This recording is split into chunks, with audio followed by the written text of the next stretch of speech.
Mechanical engineering covers a much wider range of challenges than most would imagine. In fact, UCL Mechanical Engineering are conducting research into all sorts of areas.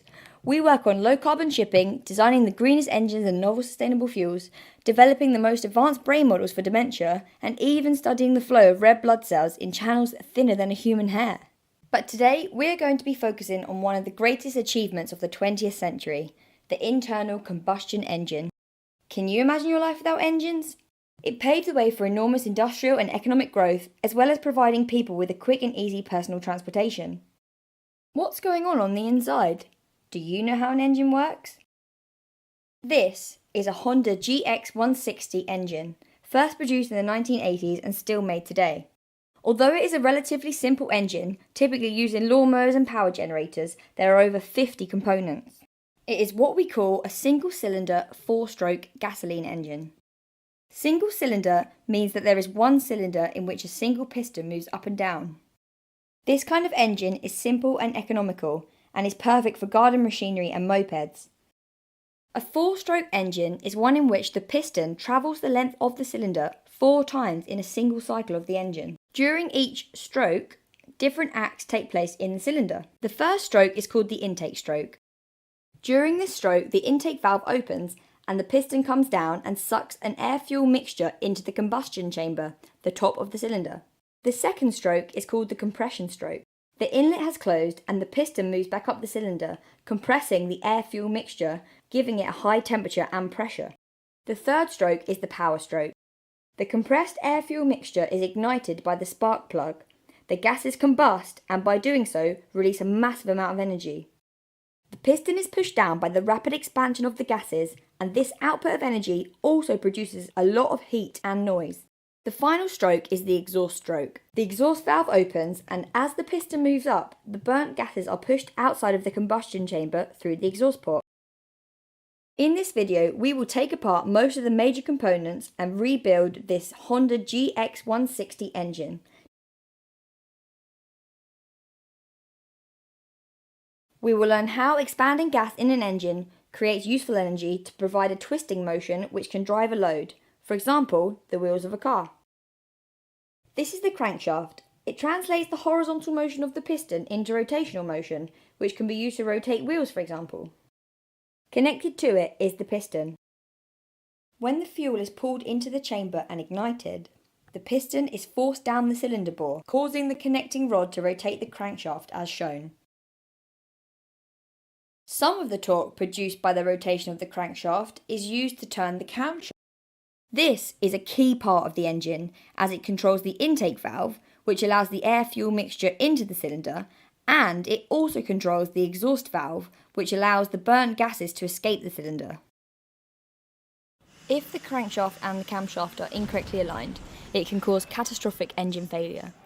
We use the marks on the camshaft and the crankshaft to align them and prevent engine damage. A system of rods and rockers are used to translate the rotational motion of the camshaft into linear motion, which opens the valves. The push rods are displaced by the cam lobes on the camshaft, and this displacement is transmitted by the rockers, which are connected to the valves located in the cylinder head. With these components replaced, we can replace the crank casing and the cylinder head, ensuring the gaskets are located correctly. Gaskets are used to seal the junction between the two parts, essentially filling the gaps where the parts are not perfectly flat. As we all know, combustion needs 3 things: oxygen, heat, and fuel.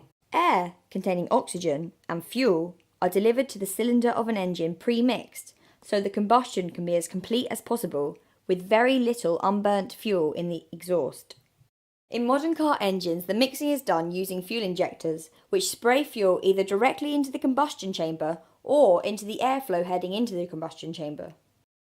In older engines and in smaller modern engines such as our GX160, a device called a carburetor is used. The carburetor mixes the fuel and air and is connected to the throttle. The throttle directly adjusts a valve which restricts the air and fuel flow to the engine and therefore the engine's speed. This engine is fueled by petrol, but different internal combustion engines can run on different fuels. So the reason why we have different fuels for spark ignition engines and diesel engines comes down to the way that they burn inside the engine. So in a spark ignition engine, you've been finding out that what happens is the fuel and the air mixes, and then when you want the combustion to start, when you want that release of energy to begin, there's a spark and the fuel starts burning.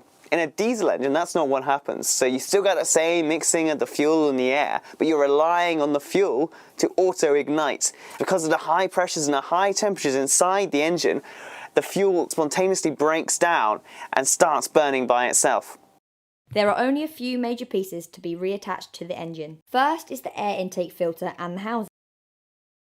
Air is the source of oxygen for combustion, so if there are any dust or large particles in the air, this would reduce efficiency and could cause damage to the engine. A foam surround filters larger particles, and a finer filter underneath reduces the amount of fine particulates entering the engine. Next is the rocker cover, which protects the rockers. Attached to this is the breather tube, which feeds back into the air intake. This is so that any air-fuel mixture which escapes the cylinder into the crankcase can be recirculated back into the engine, meaning it isn't released into the atmosphere. Finally, the exhaust manifold is reattached. On this particular engine, the exhaust is unfiltered, but larger engines, such as those found in cars, have catalytic converters, which convert some of the harmful emissions into less harmful products. This particular manifold acts as a muffler, reducing the noise of the engine. So, there you have it, from almost completely disassembled to a working machine.